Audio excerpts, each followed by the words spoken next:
We made it here to Banff National Park.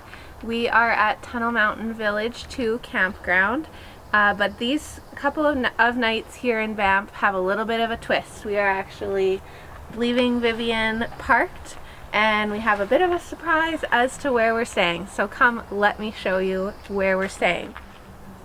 So this is one of the many oTENTiks at Tunnel Mountain Village 2.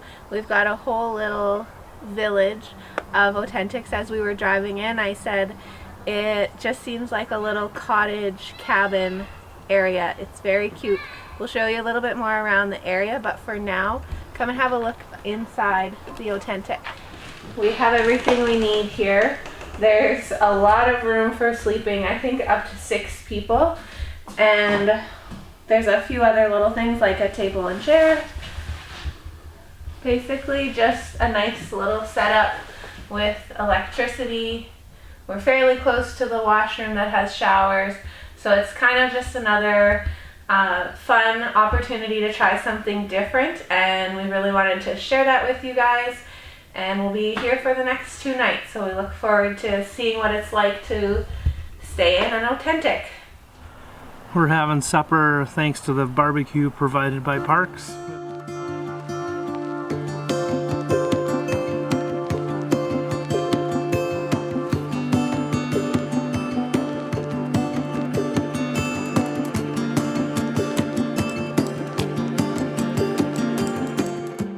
We are here this morning to check out the Banff Gondola.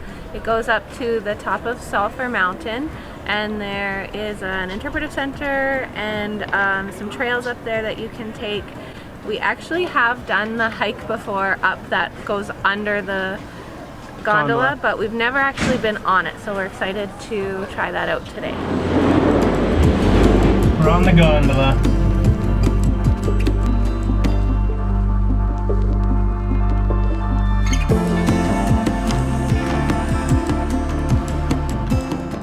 So there are 4 floors here in the building at the top of the gondola. The second floor here is the Interpretive Center, where there is so much information. There's history of Banff, there's all kinds of like outdoor information like knot tying, lots of wilderness information. There's tons to see and do up here for the whole family actually.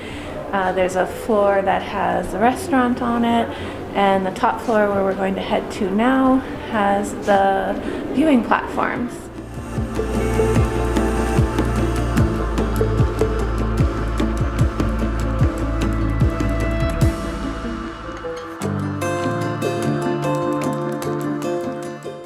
We're on the upper level of the patio here, and we're just going to take off and do the Sulphur Mountain Boardwalk, which you can see in the background.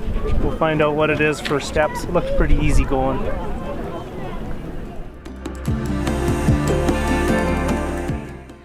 Getting close, just continuing on the climb here. Definitely got some heat on.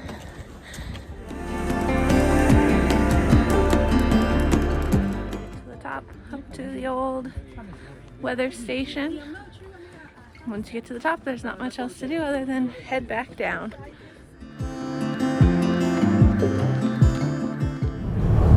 We are on our way back down. When we booked our tickets with Pursuit, they asked us to book a time not only to come up but also to come back down, and they recommended an hour and 20 minutes at the top, which was enough for us to kind of quickly go through the building, very quickly go through the building, and then do the little hike up to the peak.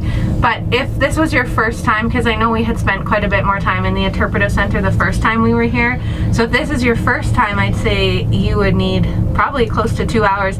Plus there's 2 different restaurants to choose from up there, so if you wanted to have a bite to eat, you could spend like a fair chunk of your day there. We are on our way back down now, and we're ready to enjoy the views.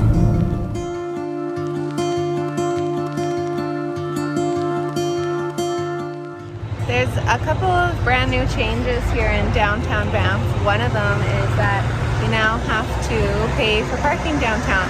There are a few free lots still, but anywhere in the downtown area you are going to pay for parking.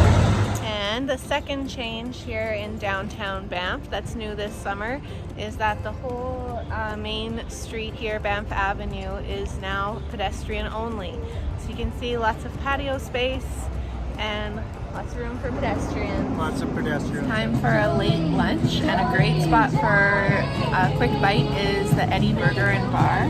They have really great burgers and actually great drinks as well. After lunch, we spent a little bit of time wandering around the downtown, which is definitely a must-do when you're in Banff. We did a little bit of shopping. We found a new store we'd never seen before called the Big Bear Trading Company. Had lots of goodies in it. Now it's already about 5:30. I think we really spent a lot of the afternoon downtown, which was fine because it was hot and there was lots of shade and breeze and stores to go into. We're gonna head out to one of our favorite lakes in the area, to Jack Lake, and probably launch the paddle boards down there and just spend a little bit of time down there for the rest of the late afternoon, I guess, just to get cooled down before we'll probably come back to town actually for supper. Our supplies are running pretty low. This will be our last full day, so we'll come back into town for supper and then head back up to the campsite. Baby goats.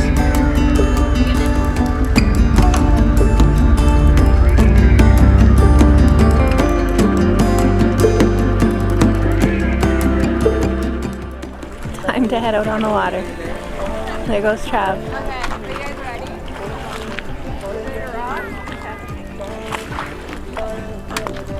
Okay, the reason we love Bear Street Tavern so much is not just because the food is delicious, but they also serve their pizza with a unique side. So they have honey, and then it's like a chili sauce, and you mix them together and it makes the most amazing dip for your pizza. Being able to spend 2 nights here at the oTENTiks in Tunnel Mountain Village 2 campground at Banff has been really nice. The campsite here with the oTENTiks, there's actually 21 oTENTiks in this area, but they're spread out in a way that makes it seem like your own little space is quite private. The inside the oTENTik itself, like at night, it's really quiet and peaceful. It is nice because there's screened windows so you can open them up and get a bit of a breeze going through because it's been a bit warm. The only thing I guess I would say about the oTENTiks is that I definitely recommend them. Just make sure you bring all of your same camping supplies that you would if you were tenting, because there's really just the bare minimums inside. So there's a bed, but you need to bring your bedding. There is a table and chairs, but really that's it. So even down to a garbage can or garbage bags, you need to make sure that you have those with you.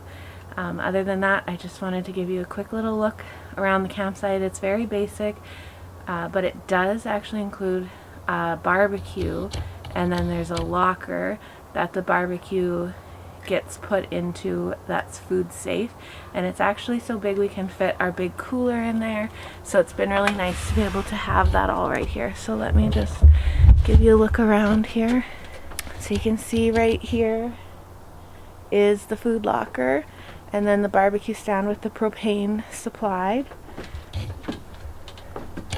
and then everything else is just your normal. We've got our picnic table and campfire, and Parks Canada does supply firewood, so we've been able to have fires both nights, and actually yesterday morning we had a fire as well and had our breakfast over the fire. I would definitely say if you can get in, it's really great to try it, especially if you're not really used to camping. The oTENTiks do have that little bit of a glamping experience for you. And that is actually it for our time here in Banff. We are making the journey back home to Saskatchewan today. So if you enjoyed this video or found it helpful at all, please give it a like. If you have any questions about planning your own trip to Banff, go ahead and comment those down below. I'd love to help out in any way. And if you didn't see the videos yet from the first 2 parts of our trip, do consider going back and watching those. We have one on the David Thompson Highway where we did some camping and hiking and a helicopter tour. And then we have a video from Jasper where we did a boat cruise and a train ride and lots of other exploring. So go ahead and take a look at those videos, and thanks for watching. We'll see you next time.